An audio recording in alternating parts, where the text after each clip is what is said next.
여러분들은 고난이 찾아왔을 때에 어떻게 하십니까? 고난이 우리 가운데에 없을 수가 없지만 그것이 찾아왔을 때에 어떻게 반응하느냐가 우리가 진정 하나님의 자녀인지 아닌지를 볼 수 있는 하나의 척도라고 할 수가 있습니다. 제가 드린 질문의 정답을 먼저 말씀을 드리면요, 오늘 본문의 말씀 시편 62편에서는 잠잠히 있으라고 말씀하고 있습니다. 그것이 오늘 우리가 함께 읽은 시편 62편에 나오는 다윗의 고백인 것입니다. 오늘 본문을 보게 되면요, 다윗이 고난 가운데에 있었다, 그리고 그 가운데에 이 시를 쓰고 있음을 우리가 볼 수 있습니다. 3절과 4절의 말씀을 보시면요, 넘어지는 담과 흔들리는 울타리 같이 사람을 죽이려고 너희가 일제히 공격하기를 언제까지 하려느냐.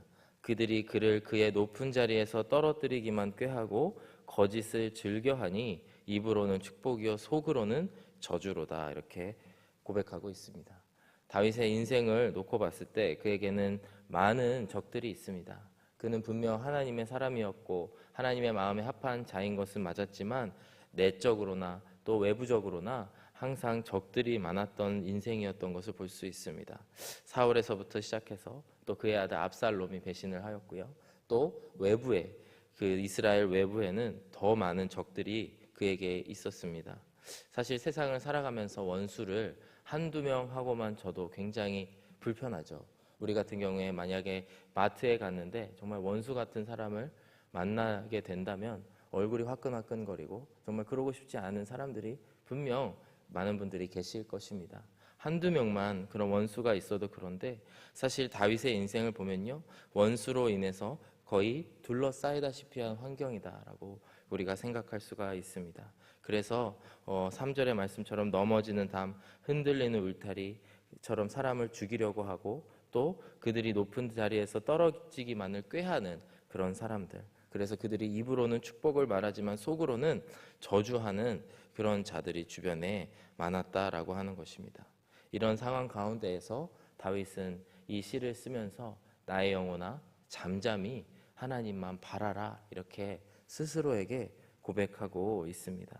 어떠한 대적이 그를 찾아올지라도 또 어떠한 고난과 환난이 그를 찾아올지라도 그 가운데에 우리들이 해야 될 일들은 바로 우리가 가만히 잠잠히 하나님만을 바라보는 일, 그것이야말로 우리가 반드시 해야 될 일들이라는 것입니다. 그래서 사람들은 이야기를 합니다. 그리스도인들에게 있어서 고난이라고 하는 것, 이것은 위장돼서 찾아오는 축복이다. 사실 그것이 축복이라고 하는 것이죠. 고통스럽고 힘들고 내가 손해보는 것 같은 그런 시간들일지는 모르지만 그 고난의 시간을 통해서 우리가 하나님만을 바라게 되고 하나님만을 보게 되기 때문에 그 어려움의 시간들, 힘든 시간들, 기다림의 시간들이 우리들에게는 축복의 시간이 된다라고 하는 결론을 가지고 우리는 살아갈 수 있는 것입니다.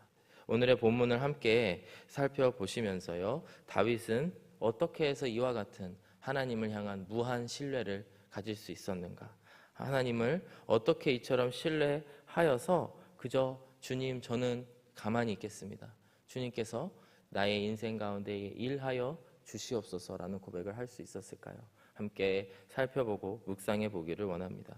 그리고 동시에 이 다윗의 고백이 저와 여러분들의 인생의 고백이 되어지기를 원합니다. 고난과 환난과 역경이 우리들 가운데에 찾아왔을 때에 우리가 가장 먼저 고백해야 되는 것, 주님, 저는 가만히 있겠습니다, 입을 닫겠습니다, 주님이 하시는 일을 목도하겠습니다. 이와 같은 고백이 저와 여러분들 가운데에 생기는 고백이 되기를 축복합니다. 먼저 다윗은 어떻게 하나님을 이처럼 믿을 수가 있었는가? 첫 번째로 다윗은 하나님의 유일하심을 믿었기 때문에 이와 같은 고백을 할 수 있었습니다. 1절의 말씀을 보시면요, 나의 영혼이 잠잠히, 그 다음에 무엇을 바라라고 말씀하고 있나요? 하나님만을 바라라. 하나님만을 바라며 나의 구원이 오직 그에게서만 나오는도다, 이렇게 말씀하고 있습니다. 말 그대로 잠잠히 하나님을 바란다, 하나님만 바란다라고 하는 것은 어떠한 상황 가운데에서도 고요함과 침묵과 기다림 가운데에 하나님을 묵묵히 기다리라라고 하는 말씀입니다. 말을 많이 하는 것도 아니고요. 또 살아갈 방법을 찾는 것도 아니고요. 그저 가만히 있으면서 이 상황이 지나가기를 하나님께서 해결해 주시기를 기다리는 것이야말로 다윗이 선택한 길이었고, 그의 인생 가운데에 둘러싸여 있었던 수많은 대적들, 그를 둘러쌌던 원수들을 이겨낼 수 있는, 그 상황을 벗어날 수 있는 방법이었다라고 하는 것입니다. 2절의 말씀을 보셔도 오직 그만이 나의 반석이시오 나의 구원이시오 나의 요새이시니 내가 크게 흔들리지 아니하리로다. 유명한 찬양의 가사이기도 하죠. 오직 하나님만이 나의 반석이시기 때문에, 나의 구원이시기 때문에, 나의 요새이시기 때문에 내가 절대로 흔들리지 아니할 것이다 라고 고백을 하고 있습니다. 오늘의 본문인 5절과 6절의 말씀에서도 이 말이 한 번 더 반복됩니다. 나의 영혼아 잠잠히 하나님만 바라라 무릇 나의 소망이 그로부터 나오는도다. 6절에 오직 그만이 나의 반석이시오 나의 구원이시오 나의 요새이시니 내가 흔들리지 아니하리로다. 두 번 반복해서 이 말씀을 하고 있습니다. 사랑하는 여러분, 오직 하나님만이 우리의 구원자 되어주시고 또 우리를 지켜주실 요새가 되어주시는 분이심을 기억하시기를 바랍니다. 그리고 구원은 오직 하나님께만 달려있기 때문에 오직 하나님께만 나아가시는, 그리고 하나님의 일하심을 기다리고 잠잠히 계시는 저와 여러분들이 되기를 주님의 이름으로 축복합니다. 7절의 말씀에 보셔도요, 나의 구원과 영광이 오직 하나님께 있으며 나의 힘의 반석과 피난처도 하나님께 있도다. 이렇게 고백을 하고 있습니다. 하나님이 유일하신 분을 우리는 믿기 때문에, 하나님만이 일하셔야 되기 때문에 우리는 가만히 있을 수 있는 줄로 믿습니다. 세상 사람들은 우리가 믿는 기독교가 너무 외골수적이다, 왜 오직 예수님, 오직 하나님만을 이야기하냐고 불편해하기도 합니다. 몇 년 전에 저희 교회 표어였던 오직 예수, 오직 복음으로 라고 하는 그 말씀이 굉장히 은혜가 되었는데요. 어떠한 방문자 가운데에서는 이 표어가 듣기에 또 여기에 걸려 있었기 때문에 보기에 불편했다. 왜 예수님만 오직이라고 이야기하느냐라고 이야기한 사람도 있다라는 이야기를 전해 들은 적이 있습니다. 사실 세상은 다원주의, 모두가 행복해지는 것을 원하죠. 그것이 저도 정치적으로는 맞다고 생각합니다. 우리가 한 사회를 이루고 살아가다 보면은 서로를 존중해야 되고 서로의 다름을 존중해야 되는 것은 맞지만, 그것이 정치의 영역을 넘는 순간 큰일 날 수 있다라고 생각을 합니다. 사실 영원한 생명을 얻는 그 생명의 길이 여러 길이 있을 수 있다라고 이야기하는 종교 다원주의는 전혀 맞지 않는 이야기인 것이죠. 오직 예수님만이 우리의 생명의 길이 되시고 그분만이 우리의 유일한 반석이 되시고 피난처 되시고 요새 되신다라고 하는 오늘 이 다윗의 고백이야말로 진정 하나님을 맛보아 아는 자의 고백인 줄로 믿습니다. 예수님께서 요한복음 14장 6절에 하신 말씀처럼 내가 곧 길이요 진리요 생명이니 나로 말미암지 않고는 하나님께로 올 자가 없느니라 라고 하신 이 말씀처럼 우리가 오직 예수님만이 우리의 생명의 길이심을 믿고 따라가는 그런 인생이 되시기를 주님의 이름으로 축복합니다. 그렇기 때문에 우리 가운데에 고난이 여러 번 반복해서 찾아오는 것은 정말 하나님이 진정한 나의 인생의 구원자이시고 요새이신 것을 하나하나씩 배우는 과정이라고 생각을 합니다. 아직 세상의 것, 또 하나님만을 믿지 못하는 나의 모습들이 내 마음속에 있을지라도 그것들을 조금씩 깎아내려가면서 정말 진정 하나님만이 나의 구원이시고 나의 반석이시다라고 하는 이 고백을 하는 이 다윗처럼 우리의 인생들이 나아가게 되시길 바랍니다. 하나님의 유일성, 하나님만이 구원자 되시고 그럴 능력이 있으신 분이라고 믿은 다윗이 오늘 시편 62편의 말씀을 통해서 하나님께 무한 신뢰를 보내고 있는 것입니다. 두 번째로 다윗은 하나님에 대한 어떠한 고백을 하고 있느냐, 오늘의 본문의 말씀을 보시면요, 다윗은 그 민족 전체를 구원하실 분이 하나님이심을 고백하고 있습니다.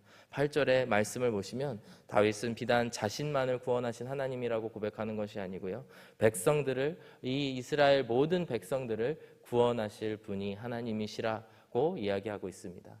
백성들아 시시로 그를 의지하고 그의 앞에 마음을 토하라. 하나님은 우리의 피난처시로다.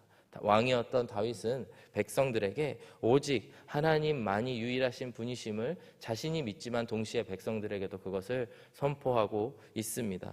그러면서 이야기하는 것이 백성들아 하나님은 피난처이시기 때문에 시시로 그를 의지하고 그의 앞에 기도로 마음을 토하라고 이야기하고 있습니다. 시시로라고 하는 말은 그야말로 항상 모든 때에 언제나 주님께 나아가라고 이야기를 하는 것이고요. 그를 의지하고 라고 하는 말은 하나님을 믿는 것, 하나님께 기대는 것을 의미합니다.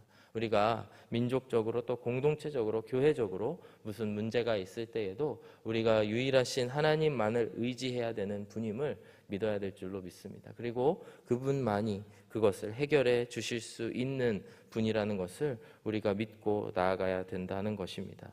오늘 다윗의 고백 가운데에 하나님이 구원의 반석이라고 하는 표현을 하셨는데요. 이 표현은 반석이라고 하는 것은 바로 출애굽기 시절부터 쓰여져 왔던 단어입니다.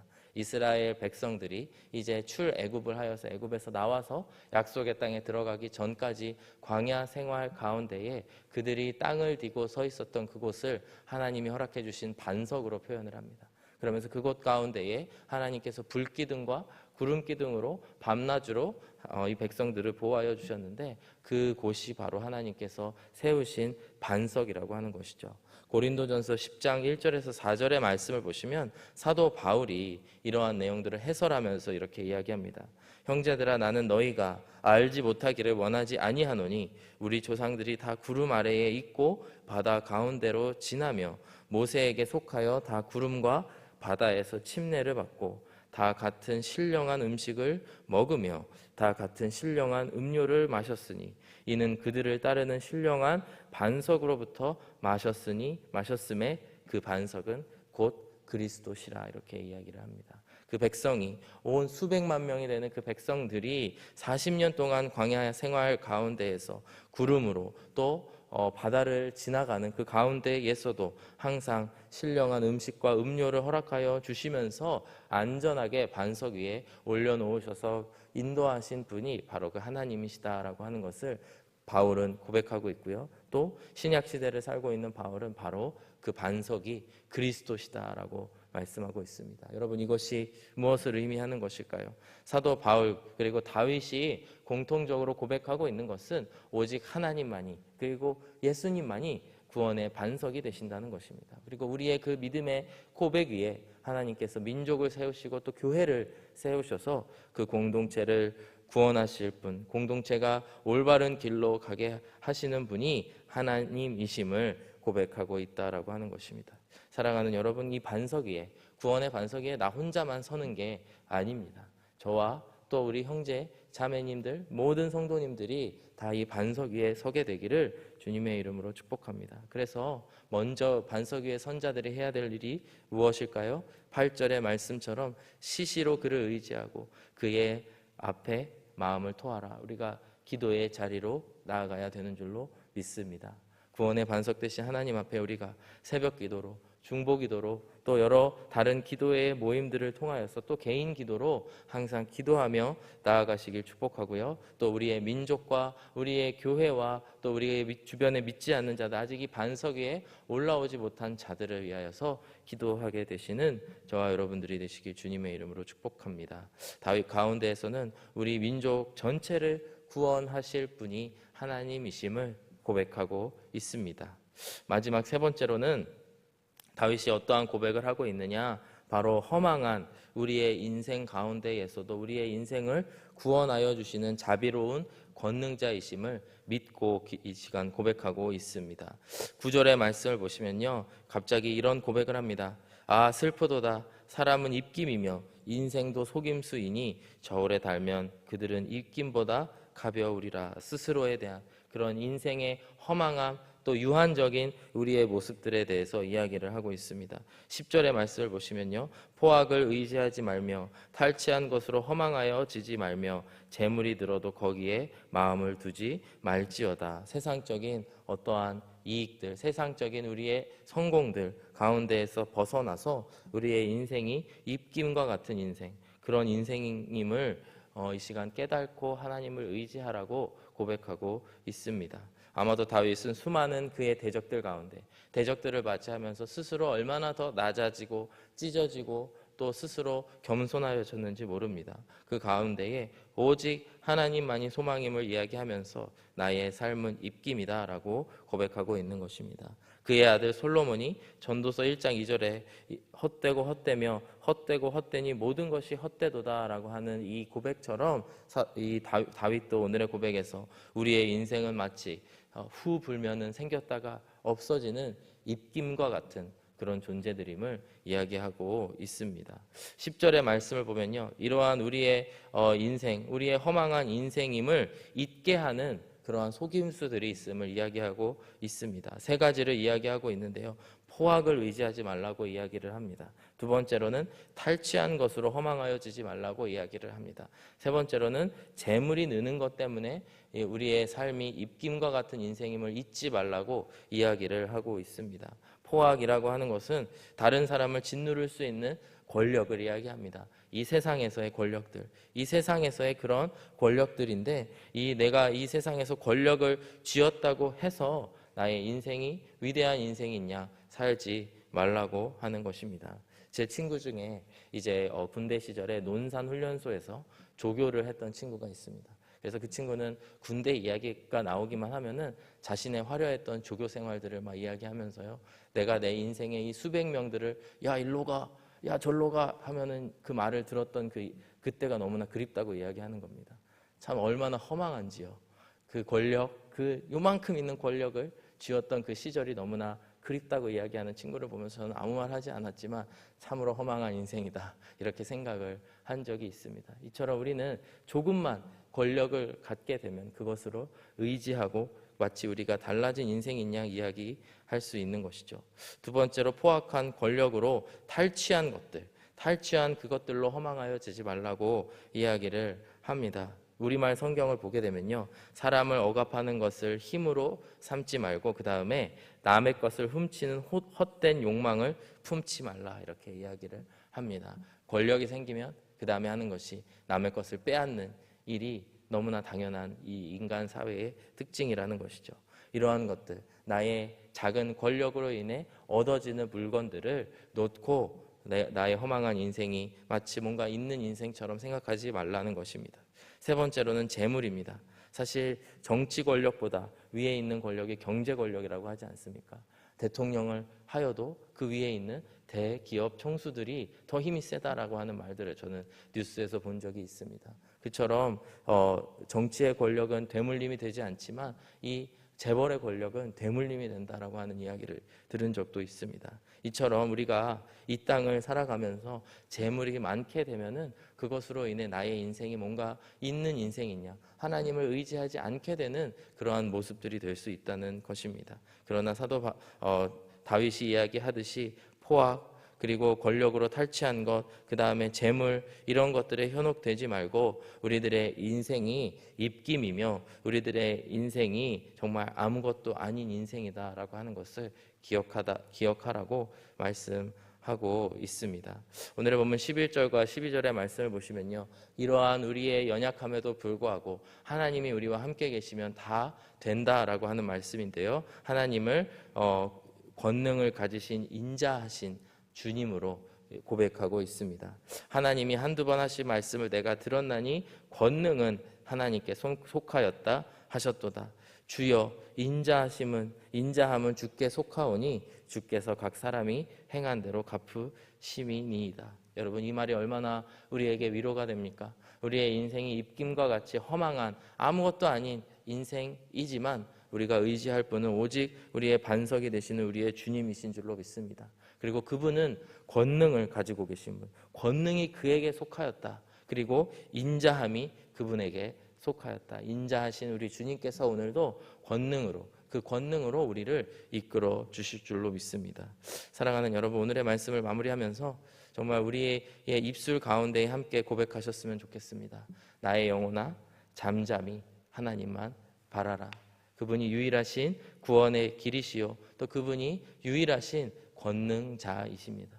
그리고 그분의 자비하심이 오늘도 우리를 감싸 주시고 우리를 구원하여 주시고 또 더 나아가 우리의 공동체를 이끌어 주시는 주인이심을 믿으시길 주님의 이름으로 축복합니다. 함께 기도하겠습니다. 사랑하는 아버지 하나님, 감사합니다. 나의 구원의 반석이 되어주신 주님께 감사를 드립니다. 주님께서 오늘도 우리와 함께하여 주셔서 감사드리며 우리의 인생을 지켜주시는 요새가 되어주심을 감사합니다. 오늘도 하나님만을 의지하며 나아가게 하여 주시옵소서. 나의 허망한 힘, 나의 허망한 재물로 인해 살아가는 것이 아니고 오직 하나님의 그 권능, 유일하신 길이신 예수님의 그 길을 걸어가며 살아갈 수 있는 저희들이 되게 하여 주옵소서. 감사드리며 예수 그리스도의 이름으로 기도드렸습니다. 아멘.